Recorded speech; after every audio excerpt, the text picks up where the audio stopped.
Hello, it is Thursday, it is 4 p.m. That can only mean one thing. The weekly live show from Etch Play. I'm joined with Ben. How are we doing, Ben? I'm good, thank you, Dan. I'm very well. Are you good yourself? Yeah, Had I'm a good week? Yeah, it's been a good week. I enjoyed the sunshine that we started to see. Managed to get out and enjoy that a little bit. And yourself? Yeah, it was good. I was back for the bank holiday weekend, a long one. I had Tuesday off as well, seeing my family for my brother's birthday, which was good. Got some golf in, burnt my legs. So, classic British bank holiday. So Classic. I think I ticked all the boxes. Yep, absolutely. Very nice. So, yeah, we've got me at the helm today. So we'll get the excuses in early. Anything that goes wrong, entirely my fault. I'm a little bit rusty, a little bit out of practice. Steve, how are we doing? Welcome. Adam, we got in the chat. Deloina is in the chat. Oh, who's that? Who could that be? Yeah. Ben has hair. Hello, Experimental Space. I do have hair. It needs a cut. It's too long for me these days. Thankfully, you can only see the front of it and not the back of it. There's not much hair at the back of it. So Are we getting the good side, are we? You're getting the good side, yeah. I never would have thought the front was the good side, but for me, it is, which doesn't say a lot for the back. But Tony, shall we do some news? I guess we should do some news. Yes, so we've got our usual some industry news. We've got a little bit of gameplay with myself and Adam checking out Maneater. And talking of Adam, we got him back for this week's feature, and we're going to be talking about time to fun and player engagement or player retention, which should be very interesting. Do you want to kick us off with some news then, Ben? Yeah, let's get going. So as you are probably well aware, it's E3 in the next week or so, but not everyone's going to be at E3. It's a quiet week because everyone's kind of holding things to themselves, waiting. But if some people are releasing some things if they're not going to be at E3. One thing that came out in the last couple of days was a new gameplay trailer for Horizon Forbidden West, which is coming to PS4 and PS5. And the trailer looks incredible. I think it looks really, really great. In the 13-minute long trailer that came out, it's a nice blend of seeing the combat. You go underwater and see how that works. So kind of the physics of things, and it looks stunning. I'm not a PlayStation owner. I never have been. Not saying I never will be, but PlayStation isn't my console of choice. But this game looks incredible. So if you are a PlayStation fan, this is definitely one to be looking out for. So Sony have released this. In not so good Sony news, the sequel to God of War has been delayed to 2022, I believe it is. I think that was announced earlier today or yesterday. So if you're waiting for that, not so great. But Horizon Forbidden West looks great. And yeah, like I said, it's going to be a quiet week because people are holding things close to the chest to announce at E3. But there's a bunch of other conferences coming up kind of around that time as well as E3. So Koch Media are having a digital show. So is Ubisoft and Xbox. So although it's maybe a little bit quiet this week, in the next few weeks we're going to be short of nothing to talk about. We're going to have plenty to go on. So yeah, what do you think? Have you seen the trailer, Dan? Have you had a chance to watch? I've not watched it fully. I've seen bits. I absolutely loved the first game. Thoroughly enjoyed that. I mean, it's open world, robotic dinosaurs. So everything you could ask for, really. And yeah, it does look absolutely stunning. We've got the B-roll player now. You can see that there. Really, really good looking game. So yeah, very much looking forward to that. Nice. I just want to say hi to Miles in the chat. It's been a while since Miles has been around, I think. Miles, nice of you to grace us with your presence. Yeah. This is the show to be at. Miles is here, so it's definitely worth being here. So yeah, that's good. Boy, is there anything you're excited about for E3? As it's coming up, I'm sure we'll touch on it in the next couple of shows. But is there anything you're particularly excited about, wanting to see at E3? I'm excited to see how E3 goes. We've talked about it a lot in the build-up. It's had a tough couple of years. People pulling out, COVID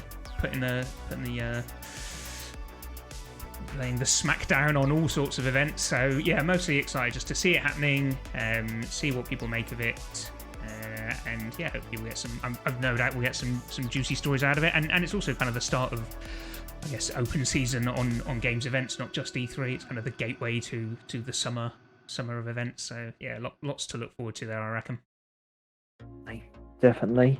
In our next bit of news today, Borderlands 3, unfortunately, so I talked about this in my roundup post actually last week, but so Borderlands 3 is going to be crossplay, so that's good news if you are a Borderlands fan. The not so good news is if you are a Sony player, you're not going to be able to play crossplay with your friends because it's not coming to Sony. It's not coming to PlayStation, unfortunately. We did touch on this when we were talking about the Apple versus Epic case, and this was one of the things that came out in the leaked documents, that Sony were not keen on crossplay. They don't like it, and that Epic had actually paid Sony to let them have it, essentially. They'd have to pay for the privilege of having it. But yeah, unfortunately, Borderlands 3 isn't going to come. It's been said it's been a directive of the publisher, which the publisher is 2K. But I think very much this is likely to have come from Sony. I can't see 2K are going to have had a problem with it. And this is according to... Just to clarify, Borderlands is coming to PlayStation, but crossplay is not. Sorry, yes. Crossplay isn't coming. So the game is going to be on PlayStation, but you can't crossplay. It's disappointing because we did say when we had the conversation about Apple and Epic that hopefully off the back of this, it would more be a case of Sony being like, oh, okay, yeah, we should open up the doors for crossplay, and everyone else is right, and we were wrong on this stance.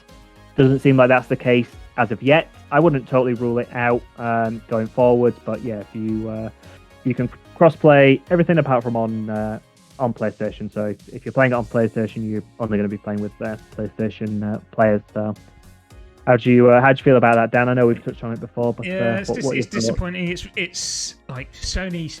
I think they can still hold that position. They've still got the premium titles, the quality content, the loyal fan base, but it's becoming. I think that the stance is getting weaker. Xbox making so much progress with Game Pass, and Xbox is very, very commonly you can crossplay Xbox and PC. And it is, it's nice to be able to play with whoever, whenever, and juggling different versions, like having to get 2 copies if you want to play with your PlayStation friends, or just not being able to play with anyone. It's not very player focused, I guess. But from a commercial standpoint, if you've still got the dominant position in the console or the gameplay market, then I guess you can make that flex. But I think there's a limited shelf life on that. I think crossplay has got to become the norm within the next few years, is my prediction. Absolutely, and I think the fact that they have the dominance, they have the console and platform dominance, that it feels it's weird that Sony are the ones taking this stance, because you would think, okay, we've got the dominance, so people are buying our thing. We don't need to try and convince people to buy our console, because the majority, more people are buying our console than the competitors. So yeah, it's really a funny one, because to me it kind of comes down to the confidence in people wanting to pick your console over another, and by not allowing the crossplay, you kind of say, well, if you want to play with people, you want to, you do it on our console. And I'm sure there's more thought and other reasons in behind it, but yeah, I totally agree with you. It's not player focused, and hopefully they'll move away from that stance in the coming years. And I would be surprised if they don't move away from it, and as you say, it becomes a norm, because it really needs to. And yeah, that's what is best for players, and ultimately that's what the industry is moving towards, and will continue to move towards, I'm sure. Next, feels like the new old stories are coming back forward. So we've talked about this before as well, a long time ago.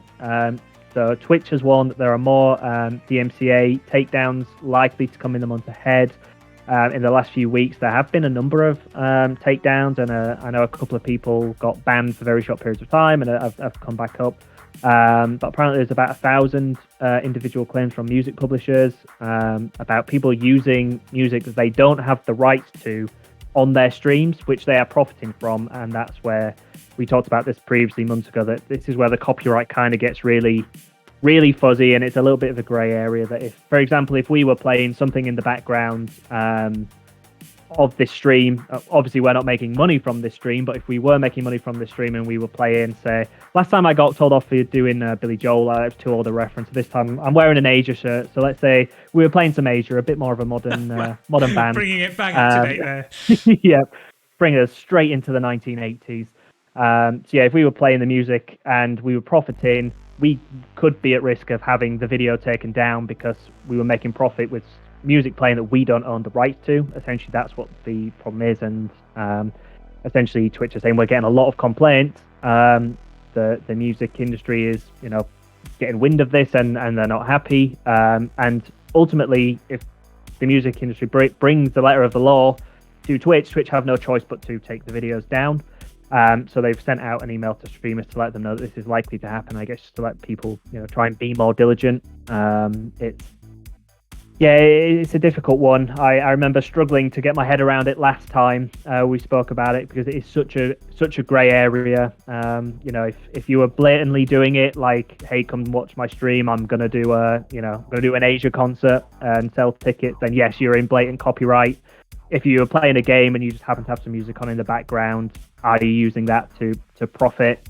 Not really, but technically you sort of are. It's a real funny one, and I guess it's a difficult one for the streamers, and just something they need to be aware of, because if their videos get taken down, obviously that hurts them, so they want to avoid that. It's a real difficult one, and it doesn't seem like it's something that's going to go away. So we talked about it a few months ago. It's kind of quietened down, and now it's come back again. It's not going to go anywhere, and it's just definitely something. I think Twitch need to figure out a plan for. We do for those worrying. You can hear music in the background at the moment. That is copyright-free music. So there are one of the perhaps I guess positive outcomes of all this is you do have copyright-free music services come about. So we use a thing called Streambeats, which you can play on Spotify, and they get their Spotify cut, but they don't do any DMCA takedowns or anything like that. And there's a whole bunch of similar services that are enabling background music for streamers and content creators. But yeah, that's not what people want to share. People want to share their music tastes and preferences. So yeah, it's definitely going to be in Twitch's interest to figure something out, whether they do a Spotify model with the record labels and have some way of paying a fraction of a pence per background track or something like that. I don't know, but something similar will need to happen, because people are losing. Even if you've got an old stream that you've recorded and is still available, if that has copyrighted music in it, that can be struck off, and you're losing your content and potentially your income if you've got advertising revenue from it. So yeah, it's having an impact. Is definitely a thorny subject, something to watch out for. Yeah, I'm sure Twitch will work on something, because it's not going anywhere. It's only going to get more prevalent, I guess, these cases. The sooner we can get a solution to it, the better. We're not going to figure out the solution. Someone else will. We'll let someone else deal with that. And we'll tell you about it. As soon as there's a solution, you'll hear it here first on the Etch Play Weekly live show. That's it for news this week. I don't know if you've got anything else, Dan. I don't, but what we do have the solution for is how to swim around like a shark and eat things, which is myself and Adam in this week's gameplay section, checking out Maneater, which we will throw over to now. Thank you, Ben, for guiding us through this week's light news. As you said, no doubt next week we'll have plenty more. So we're going to check out Maneater, and then we shall be back with Adam to discuss Time to Fun in the feature segment. Thank you, Ben. Cheers.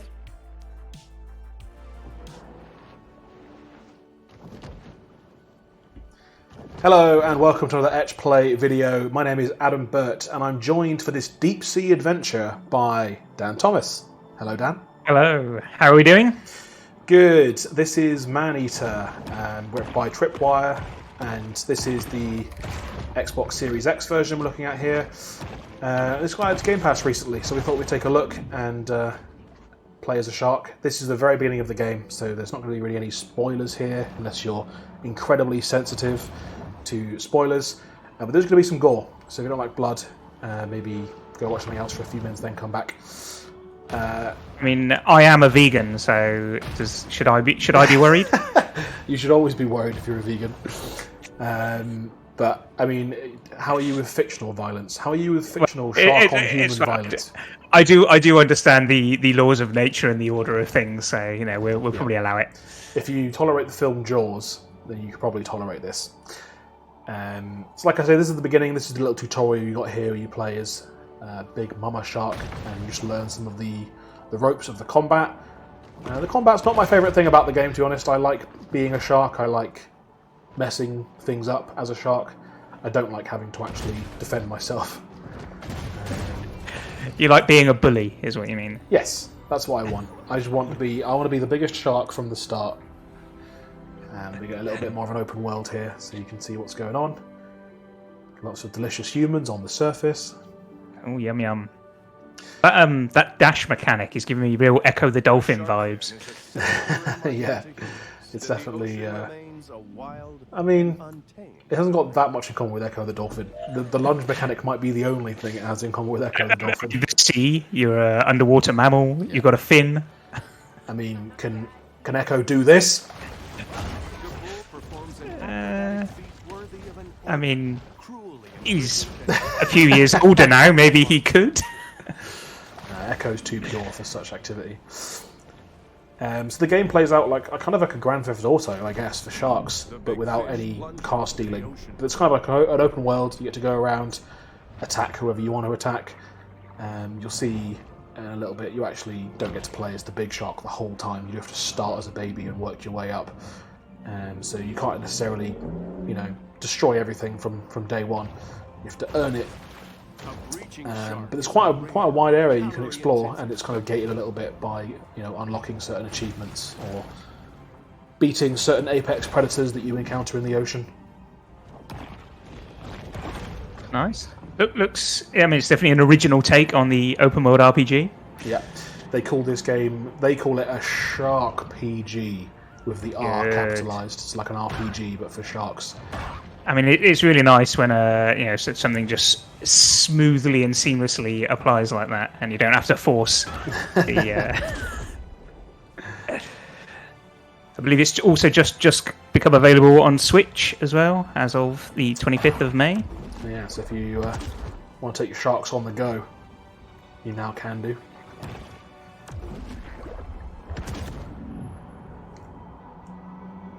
And what's your objective at the moment? So this is really tutorial sections. So what the quest it's just given me here is to go and kill some humans on a beach. So there's a map you can use, and you can set waypoints, and then it will direct you to the right place. I think I'm going to kill these humans just because they happen to be nearby.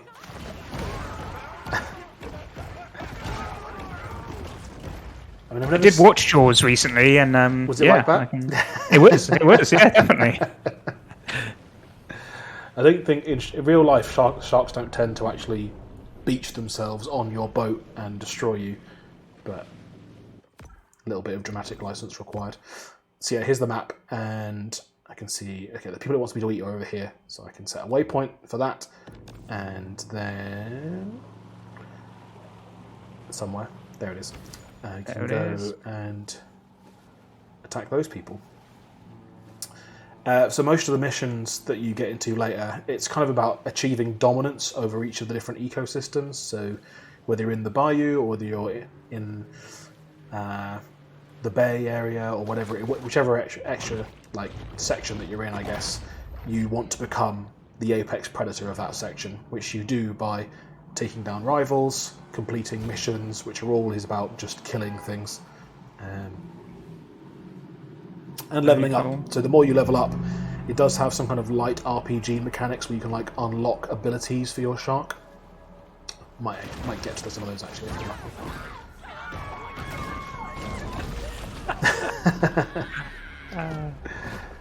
lucky. Not at all disconcerting, the children's screams there.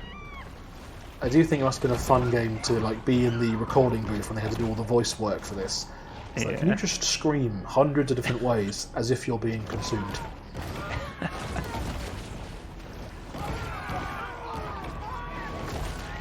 Nice. A bit of dramatic flair there. So I believe this game originally released, was it last year in May? And yes. I feel like it's caught the tail end of kind of the shark revival that we've had in cinema of recent years. Would you agree? Yeah, I guess so. And I think, from a game's perspective, it definitely comes at a time where you know, I think of this as being a lockdown game. This is lockdown 1 game in the UK. Like for some people, this was the escape. This was the thing, yeah. Like, and obviously now it's getting a kind of second wind, I guess, because it's been released onto Game Pass, which means that wide variety of people can download it, play it with no additional cost. So you've got some divers. Game Pass is good for that second lease. They're kind of at that stage of your product life cycle, dropping. You've had a bit of attention, and then you drop on Game Pass, say a year later. That can be a real good opportunity to continue the life cycle.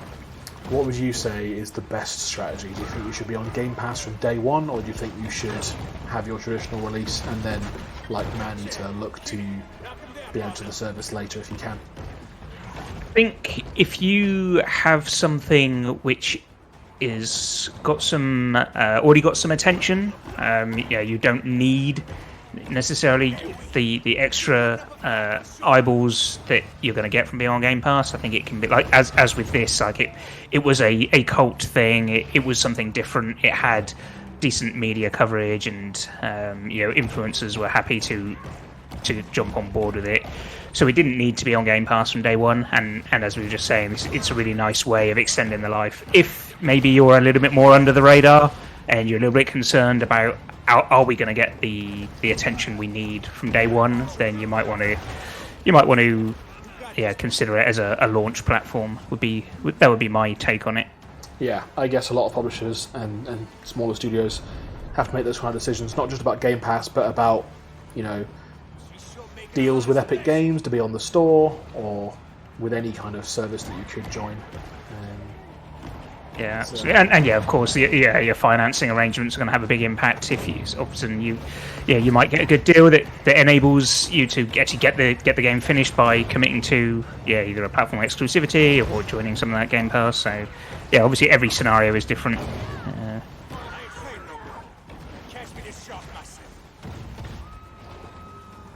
Showing off There's some of quite a lot going on there, shark on human combat. So this is the main bad guy of the game, Scaly Pete. He's like French, but not. He's like New Orleans, and he just captures you. Oh. So this is what I was saying. Like the game starts with this bit where you get to be this big shark, and then unfortunately you do have to start from the beginning and build your way back up to being the big shark. Right. Oh, is this Mother Shark then? Is this the origin story? This is the origin story. This ain't the shark. Not the one I was looking for. The whole thing was kind of presented like a reality TV show, like a TV show about trawlers and stuff like that, where they got like reality TV crews on like a fish boat. It's a lot of the cutscenes are like that. There's us. We're gonna be that. There we are. Hello! Are your mama in there? Whoa! But why would you do that? So I can identify her next time I see her. When I spear her. Oh wow. Some of the gore I was talking about. Nice. I mean, he got what was coming to him, really, didn't he?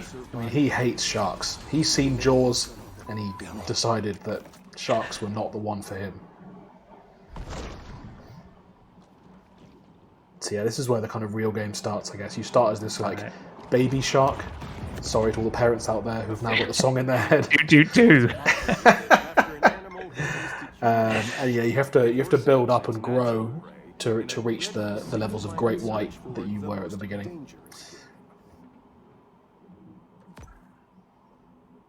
I wonder if I've got any. I haven't got any quests yet.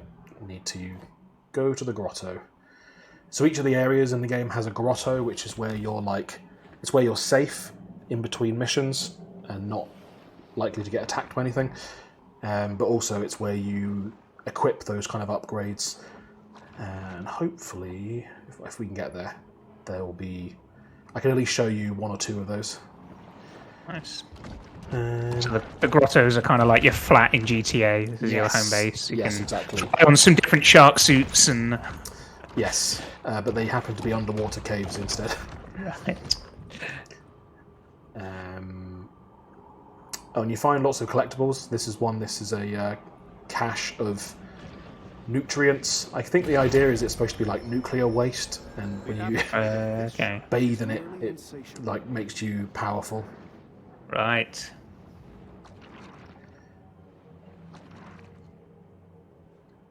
It looks quite satisfying.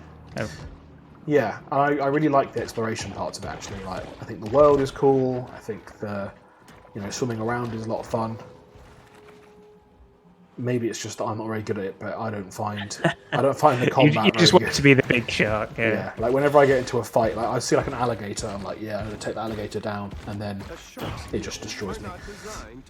So you don't want to be out of the water for too long, although you can flop around for a lot longer than you'd think a shark could flop around on the surface. And these red lines... Did you learn much about sharks? Was it a very educational game? I don't think it's true to life in terms of the shark behaviours or abilities. So this is the grotto, and I can equip something in here. So yeah, you get these are the slots you get. You get body, jaws, head, fins, and I've got a sonar ability that I can put on. Obviously, it's still doing all the tutorial stuff. It's the first grotto. So you can choose up to 3 organs. Yeah, and they're all the same slot basically. No matter what you put in the organ, it's one of the same category. But I have a tiger body as well, so we can put that on. Yeah, look at that. So you can try on different suits. Yeah. It also, I don't know what that gives me. What does it give me? Oh, it gives me like minor buffs. But yeah, it's an interesting game. Like you say, definitely kind of a unique take on the open world genre. It's definitely got its fans. It's definitely worth checking out.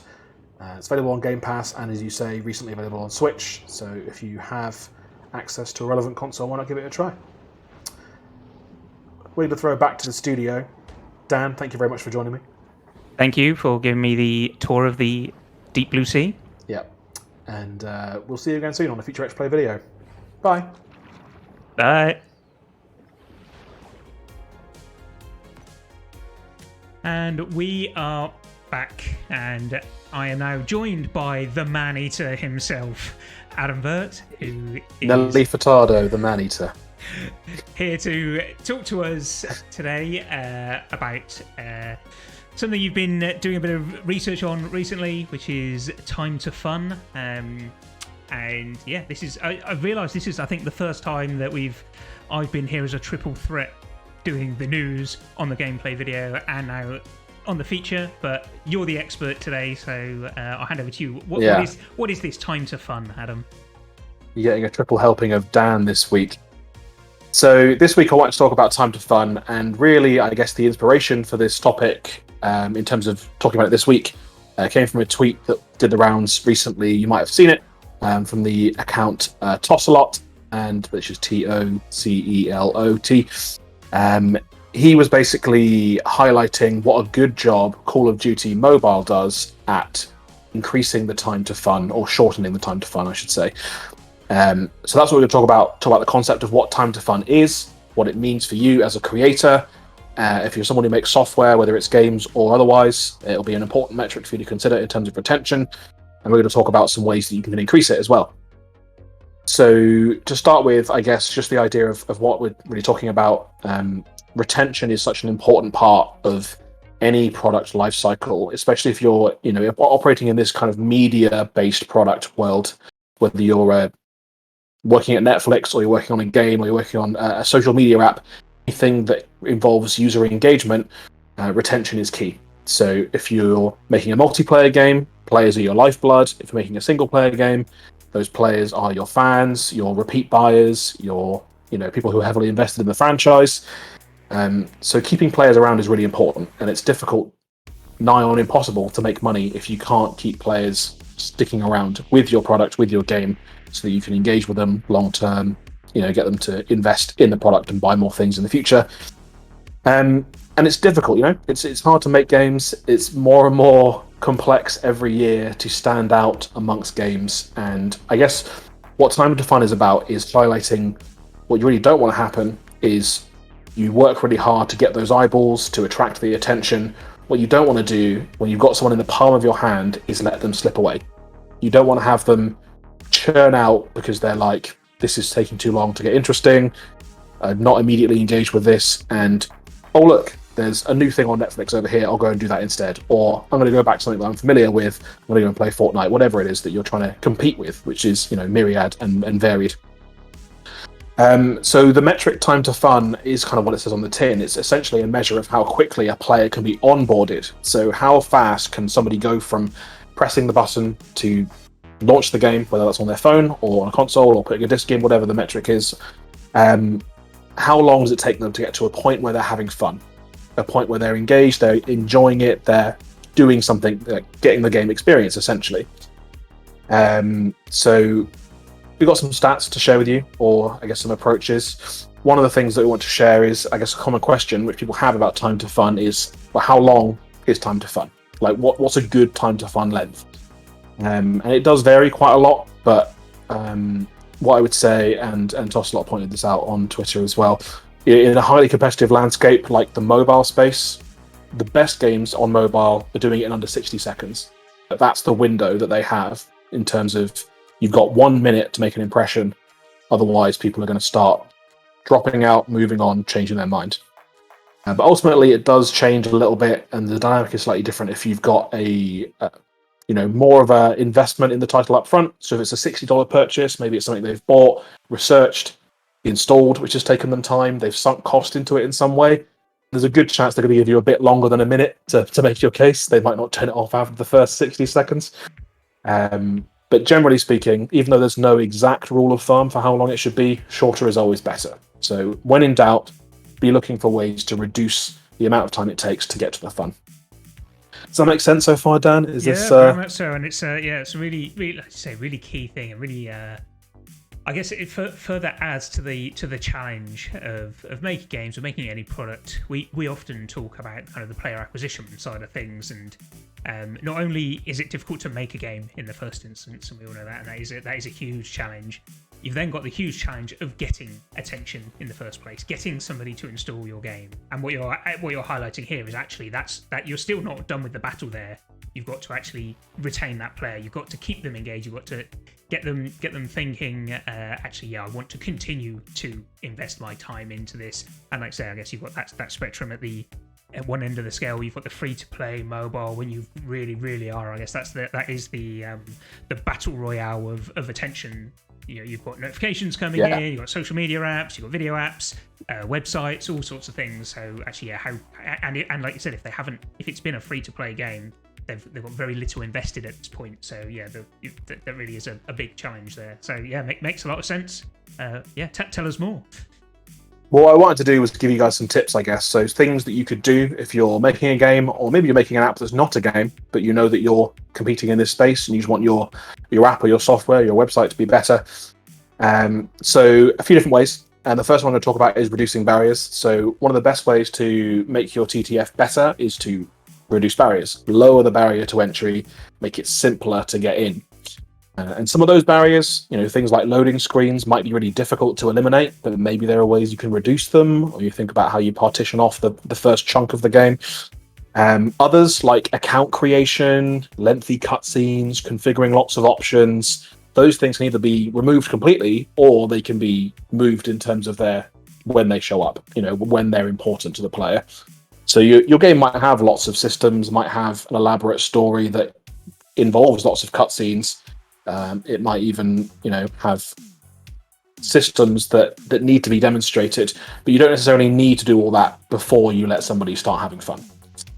And I've got an example for each of these ones that we're going to talk about. The example I've got for reducing barriers, which I think does this really well, is Forza Horizon 4. So the beginning of Forza Horizon 4, for those who haven't played it, it blends a short cutscene, it's about 40 seconds long, and it blends that cutscene straight into the middle of a race. So it looks like a cutscene, and then all of a sudden, you're in the race. And it's a high-octane, visually rich, interesting race with varied vehicles, varied landscapes. Basically, it's a demo. Like it's giving you the fun of the game in that first minute. So in less than 60 seconds from starting the game, you are racing. and you're having a good time. You're engaging with the fun part of Forza Horizon 4. And there are lots of aspects of Forza Horizon 4. Like I say, they've got car buying, car customization, all the different event types, the open world. Lots of systems going on there, which get increasingly complicated. But the game has this sensibility, and it knows that the first thing you want to do isn't deal with any of that. The first thing you want to do is race. You want to be in a race, you want to feel the speed, you want to see the sorts of cars that you might be able to get later. Second thing that we've got as an example is to learn by doing. So a lot of games require tutorials. It's a very common thing for games to have tutorials. I'm not going to tell you that you shouldn't have a tutorial. In fact, I'm going to tell you almost the opposite. I'm going to tell you that tutorial might be the most important level of your game, because it is the time where there's highest potential chance that somebody will bounce off it completely. So tutorials are a place where a lot of game developers, I guess, commit sins. They commit sins of being too complicated or of putting too much in them, and they're difficult to get right. But there are things that you can do to make them better, and one of them is to learn by doing. So you've got to think about the structure, the content, the pacing of a tutorial, and focus on learning by doing. So rather than presenting lots of text to read or a video of how to do something, let somebody start doing the thing that you want to teach them how to do. And if you can present the kind of information, which is important, information is important, if you can present that contextually in the environment, or if you can present it as short, quick overlays rather than it being a big upfront thing, it just kind of reduces that barrier and makes it a smoother process for players to get from pressing play to having fun. And tutorials can be fun. There's no reason why they shouldn't be fun. You know, they might be basic from a challenge perspective. They might not be very difficult, but they should be fun. So an example I've got for this one is Portal, which I think everyone would agree is one of the greatest games of all time. So Portal uses environmental design and humorous voiceovers just to throw you straight into the action. You start in the story. It's not a separate part of the experience. It's just part of the main experience that you're in this cell. You've got GLaDOS talking to you, and they open the first portal for you. And that's the critical moment, right? You walk up to the portal and you see yourself through the portal from another angle. And that's the point where you're like, oh, I've just learned something. I've learned the mechanic of what's going on here immediately from the environment that I've been presented in and from doing it and stepping through the portal rather than being told, hey, we're going to give you a non-Euclidean portal gun. It's easier just to show someone what that looks like in gameplay terms. Next thing we've got is the hierarchy of complexity. So a lot of games have a lot of systems. We've mentioned a couple already that have elaborate systems, things that get more complicated over time. And the thing that you need to bear in mind, and this is really about pacing, I guess, is you want to start with the simpler stuff and gradually build up to the more complicated stuff. That sounds simple. You'd be surprised that some games do get it wrong. But starting with something that's simple but fun, and then moving on to something that's complex but fun. And the quintessential example of this kind of level design is Super Mario franchise. And they basically take this concept, not just from their tutorial, they apply that to the whole game. Every part of Super Mario, you're learning things. So every world that you encounter in Super Mario, you get a new ability or introduced to a new suit or a new block or whatever it is, a new mechanic, essentially. And they first introduce it to you in a very low stakes way. It's like, you're probably not going to die if you just start using it straight away when you first see it. Then they introduce you to how to use it by showing you how it might be used in some simple ways and then some hard ways. So towards the end, you'll be challenged in ways that require you to be creative with the abilities they've given you, but you always feel like you're moving in the right direction. And it's a ramping up rather than if they started you with all the abilities, they said, pick a suit, tackle this really difficult platforming section, you wouldn't be able to do it. But building up gradually, really helps to instill people in the experience and also makes them feel confident they can move forward. Are you a Mario fan, Dan? I'm a huge Mario fan, yeah, and yeah, everything that you're saying is really makes a lot of sense, and I can imagine it's something that's so easy to overlook if you are making a game, because you perhaps that first 30 seconds, 60 seconds, is probably not what you're thinking about in your grand ambitions for what your game is and could be and should be, and what the big payoff moments are, and that as a game designer is probably where you're putting most of your time and attention. But actually, yeah, if those first 60 seconds are maybe the most critical, or the first few minutes are the most critical part of your game, definitely is worth reflecting on, thinking about, testing, and yeah, you what you were mentioning around kind of the scaling complexity is a big challenge because you've got to cater for all capabilities of player. You want it to be approachable, but at the same time, an expert, RTS player, for example, might not need as intricate walkthrough as somebody who's completely new to the genre. Particularly if you've got a complicated game, you run the risk of oversimplifying or being overly complex for new players. So, I definitely think it's an area worth a lot of time, thought, attention, testing, getting feedback from all different levels, because you as the creator are going to be the most expert in all of those systems, and you're perhaps not going to have the most objective opinion on that onboarding experience. Yeah, and I think that comes back to what I said earlier about, tutorials should be easy. They shouldn't be difficult, but they should be fun. So even if you've got somebody who's like, I know how these games work, I'm going to blow through this tutorial, they should enjoy it. They shouldn't feel like they should either have the ability to skip it, or they should be having a good time. One of the two, even if it's just a refresher for them for concepts that they've learned before. And we mentioned confidence as well, and I want to talk about confidence, which is where I'm going to bring in the Call of Duty Mobile stuff that I saw on the Twitter, which I think is really interesting.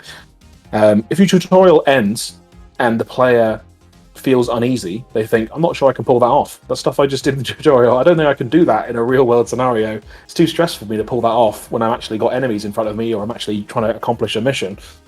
Then the likelihood they're going to bounce is dramatically increased. So by the time someone finishes that beginning section, when they've started playing, you want them to feel confident.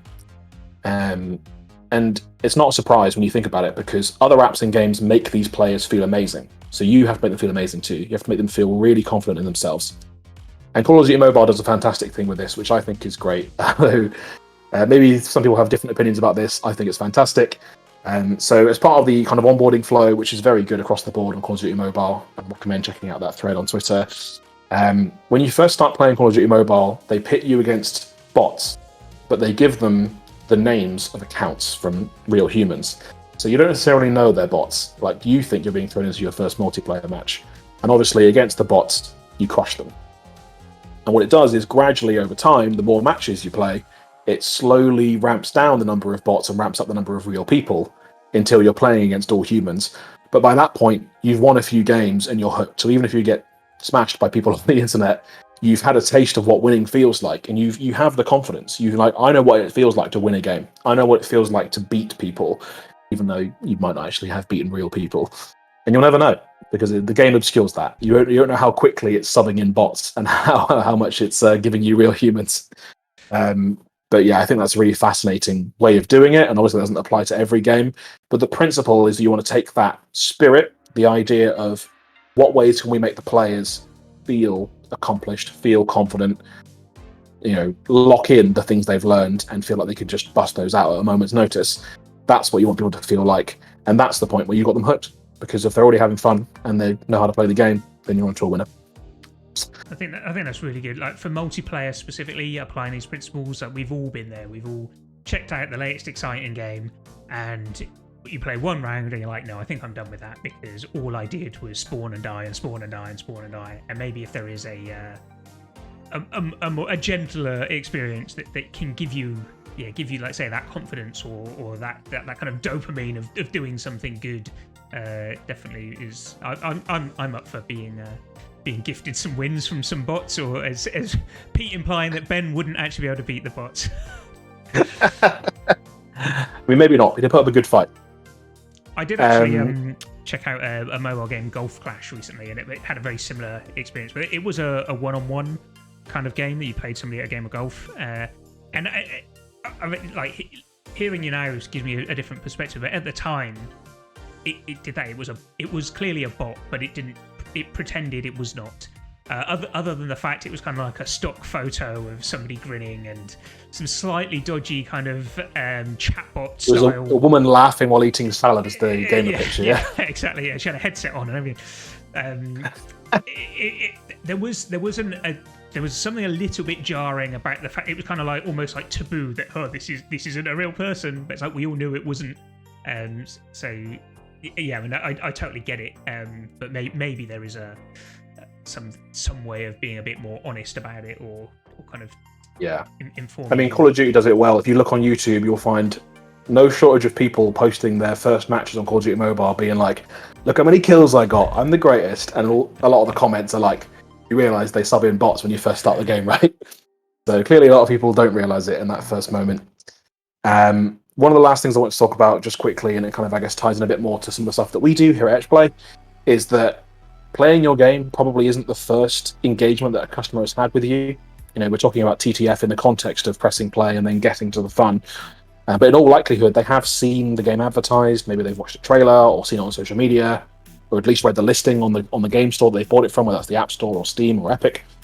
And while it might be a stretch to consider a Facebook ad as fun, as something that they would enjoy, some of those TTF principles can apply to the broader kind of extended experience. So every contact that a player has with your brand should be seamless, should be focused on trying to delight them, trying to engage them, and I guess having those same kind of rules. You know, you have a very limited window to get someone's attention and to try and hold on to it. So you have to do everything you can to make sure that works and that it feels good, feels part of the experience, and feels great.